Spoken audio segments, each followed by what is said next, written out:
नमस्कार प्यारे भाइयों बहनों और बच्चों।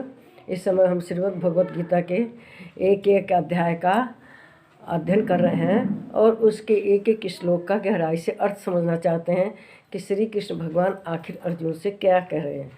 तो इसी क्रम में श्रीमद् भगवत गीता अध्याय 15 श्लोक 10 पर आ गए हैं। तो देखिए श्री कृष्ण भगवान इसमें क्या कहते हैं।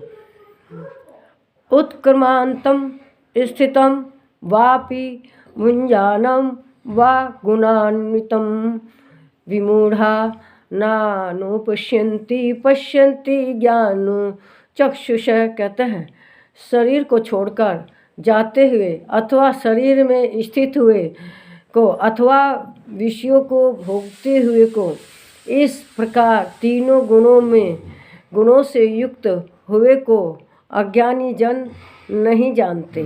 केवल ज्ञान रूप नेत्रों वाले विवेकशील ज्ञानी ही तत्व से जानते हैं।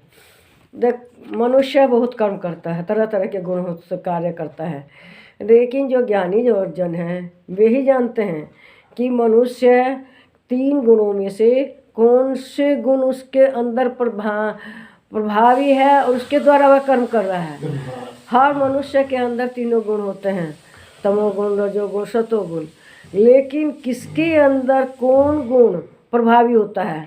जो 2 गुणों को दबा के और तीसरा गुण प्रभावी हो, क्रियाशील हो, समझिए वही उसी गुण के कारण वह मनुष्य कार्य करता है। गुणों के प्रभाव में मूर्ख उसको नहीं जानते कि भाई ज्ञानी देखते हैं और सूक्ष्म शरीर है या संसार से चला गया है।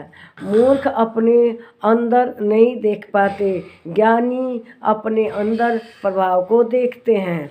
वे जानते हैं कि हमारे शरीर में कौन सा गुण प्रधान है, कौन सा गुण कार्य कर रहा है। लेकिन जो अज्ञानी है, मूर्ख है, उन्हें इस बात को नहीं पता है और वे क्या करते हैं, भौतिकवादी बने रहते हैं। जो अज्ञानी लोग हैं, भौतिकवाद किसी के भी अस्तित्व को जानने के लिए उसका अनुभव करना है।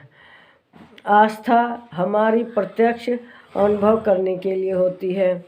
आस्था प्रत्यक्ष भगवान और प्रत्यक्ष अनुभव कर ईश्वर कृष्ण से माया जाल को भेद सकता है। माया जाल क्या है? जो ये संसार है, कृष्ण को जो पहचान लेता है। संदेह का कारण इच्छा शक्ति से कृपा नहीं पाते। हमें संदेह रहता है भगवान में है कि नहीं है, और इसी कारण हम भगवान को नहीं जान पाते। आस्था प्रत्यक्ष अनुभव, इच्छा शक्ति समय प्रभु को समर्पित इच्छा शक्ति, जो हमारी इच्छा शक्ति है, जो कुछ भी है, कार्य है, सब प्रभु को जो समर्पित करता है वही ज्ञानी है। और वह ही ज्ञान जानता है कि मेरे अंदर कौन गुण है, कौन सा गुण प्रभावशाली है और किस कारण से, किस गुण के कारण से मैं ये सब कार्य करते हैं। लेकिन सतोगुणी प्रभु में अपना ध्यान लगाता है, उनको चरणों में अपने सब कर्म समर्पित करके करता है, हमेशा भगवान का ध्यान रखता है कि भगवान उसके सब कर्म बढ़िया कराए और हमेशा सही दिशा पर ले जाए। मनुष्य नहीं जानता कि क्या अच्छा है क्या सही है, वह तो भगवान ही जानते हैं।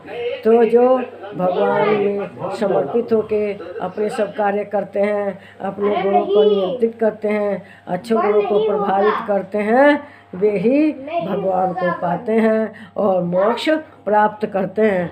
हमें भी अपने कर्म अच्छे करने चाहिए, भगवान को समर्पित करने चाहिए।